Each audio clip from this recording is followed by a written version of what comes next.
Fans first met her in her early years as a cast member on hit show Dance Moms, and now she's telling all in her brand new memoir, Bottom of the Pyramid. We're chatting with Nia Soux.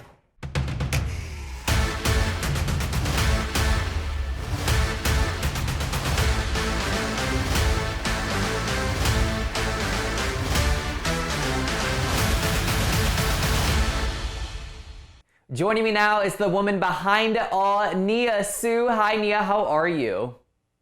Hi, I'm good. How are you? I'm good. I'm good. Okay, I am so excited to dive into your memoir, Bottom of the Pyramid. So let's start with this. Why was it important for you to share your story and, more importantly, your side of things from Dance Moms? And also, why did now make sense? Oof, okay. There's a lot of questions there. Okay, let's see. First thing, it was really important for me to tell my side of the story because for so long I was so scared to kind of tell my side of things. Um, for me, it's really important that everyone's story gets told. I believe that everyone's story is important and everyone's story matters. And that includes mine. So, being able to have the platform to share my experience and um do it in a way where I'm able to connect with so many people because I know my experience is unique, but I also know at the same time, it is kind of like a shared experience, and a lot of people have been through similar things as well. So it's Mm, good to be able to have that support from people. And now was the perfect time for me. I think people forget, like, I was a child on the show. There's hmm only so much I can do to speak up or tell my side of things because I started the show when I was 9 and I was 15 when I filmed my last episode. So that's a long time frame and when you're a child, you don't really have the bandwidth to kind of articulate how you feel or what you're even going through. So I mm. definitely needed time to think and reflect and I'm really happy that I did so. I'm really proud of the journey that I've been through, just the emotional journey of healing through everything, but also at the same time finding moments of joy and growth and strength and perseverance. And um I truly just am really proud of like how far I've come. Hmm. And I think that my story is really beautiful and it resonates with a lot of people. And because it's a story that a lot of people I feel like go through. Yeah, yeah. It's really interesting you bring up the kind of age 9 to 15 marker because I feel like those are really formative years. And I don't think we always think about that as viewers of this TV show that you were experiencing a lot on. But kind of flipping switch here just a second. Congrats are in order because you are now a New York Times best-selling author. How does that feel? How excited are you? Thank you. I am just, I have no words, as you can see. I still am not over it. It's kind of crazy. I became an instant New York Times bestseller, which is really crazy. That means that I was able to hit the marker within a week, and that is just incredible to me. I'm really proud of that achievement because it just shows how many people were excited about this book and have been so supportive. So I feel extremely blessed and I feel so seen by so many people. Mm, And that's all I could have ever asked for, just yeah. to touch people's lives and hopefully, bring some inspiration towards people's lives as well. Yeah, and now you're an advocate and a voice for so many, which is really beautiful, I think. Now, what's the impact for you being overlooked in your dancing days, and how do you hope to be an inspiration to others that are walking similar journeys as you experienced? Like I said before, everyone's stories matter. Everyone's story matters. And I just think that for me, being overlooked actually ended up being kind of like my superpower because I learned how to love myself and I learned how to stand up for myself and I learned how to start my own life and not let anyone determine and dictate my own life, I was in control of what I was able to do and no one could take that away from me. Mm, So when writing this book, I really wanted to make sure that I wanted to use my story as an example to people. So whoever feels lost or overlooked or feel undervalued, they know that although they may start at one place, they don't have to end there. You know, even if you start Mm, at the bottom of the pyramid, you do not have to stay there. mm, And you don't have to let anyone put you in a box. And I think that's really what my story is about. It's about mhm. overcoming all these obstacles, and even whenever people doubt you and put you down, you still rise above it.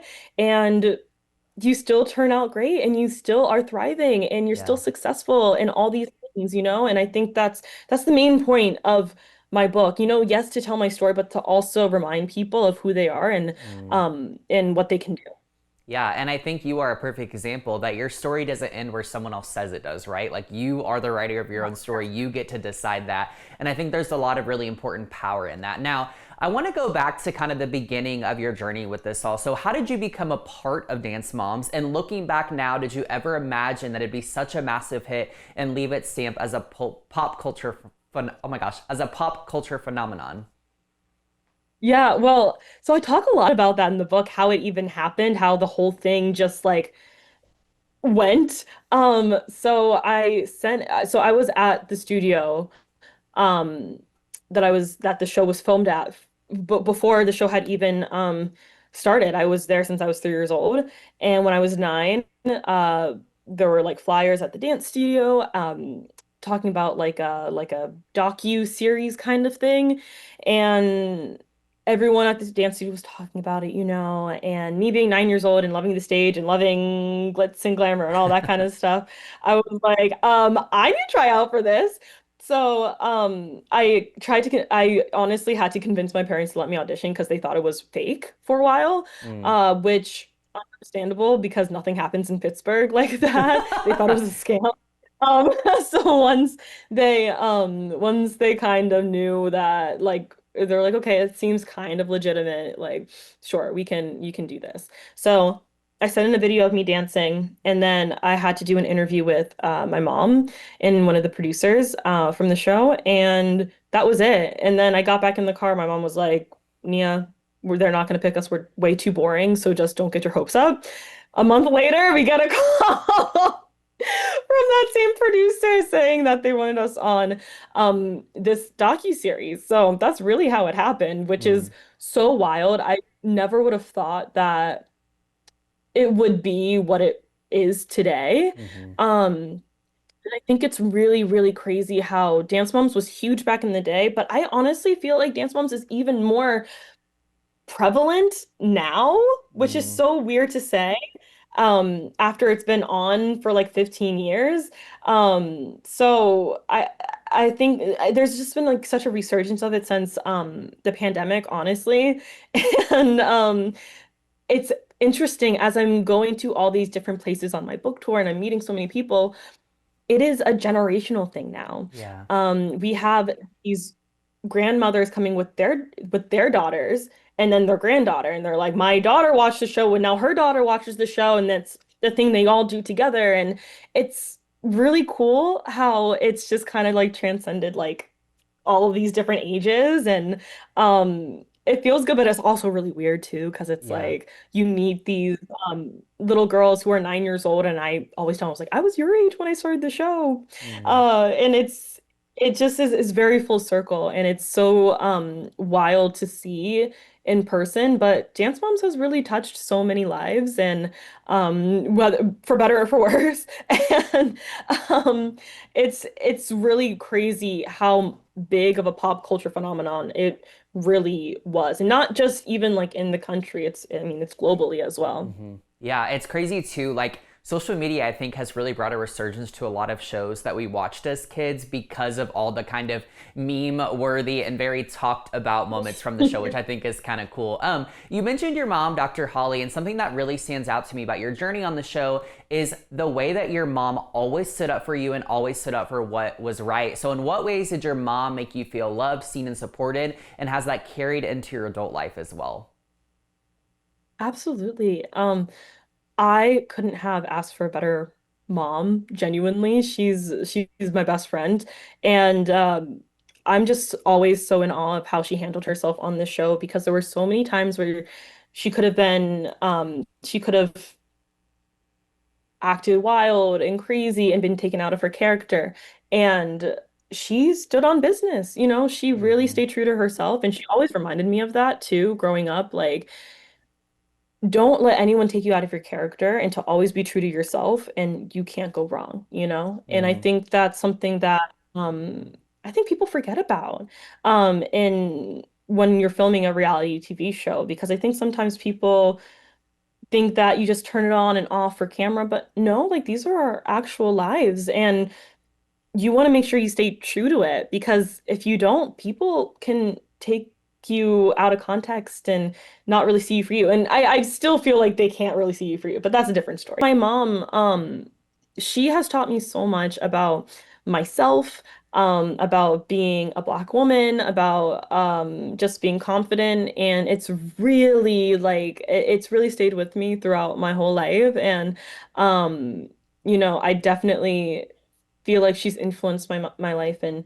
so many positive ways where I really feel like I can also be my own best friend. That's a lesson I've learned Hmm. from her. So many lessons, but I think what the reason why I was able to even like write a book, write about my stories because of her and her reminding me how important my story was and how far I've come as well. Hmm. And her being there every step of the way from me starting out dance to me being a competition dancer to me being on a TV show and then me getting into music and then acting and then all of these different things and she's been there through literally everything and she has just guided me. Yeah. She's my biggest role model for sure. Yeah, I love that. And something that really stuck out to me there was you talking about your experience being on the show as a Black woman, because I think now in the reality TV sphere, we're seeing a lot more conversations kind of happen around race and specifically, people of color on predominantly white casted shows. So do you feel like we're moving in the right direction? And in what ways do you hope it continues to change and evolve? For sure.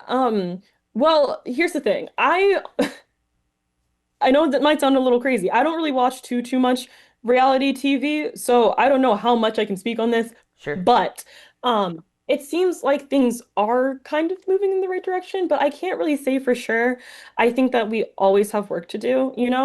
And I think that still to this day, so many people are going through the same things that I've been through that I was going through as a 9-year-old on that TV show and feeling like the only one and feeling isolated and not supported by cast members and then also audience members sometimes. So I think that we always have work to do, and I think that um, with progress, we also need to make sure that we don't stop, trying to make people comfortable and Yeah. making sure people feel seen.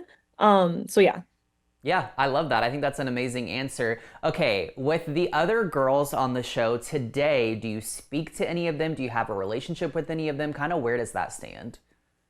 Yeah, well, actually, Chloe Lucchese wrote the forward to my book, which Lovely. was extremely special for me. She's such a beautiful writer. She's so talented. And it meant a lot that she wrote it for me because her support through this book was it just meant so much to me because it wasn't always like that. It's not always like that. Yeah.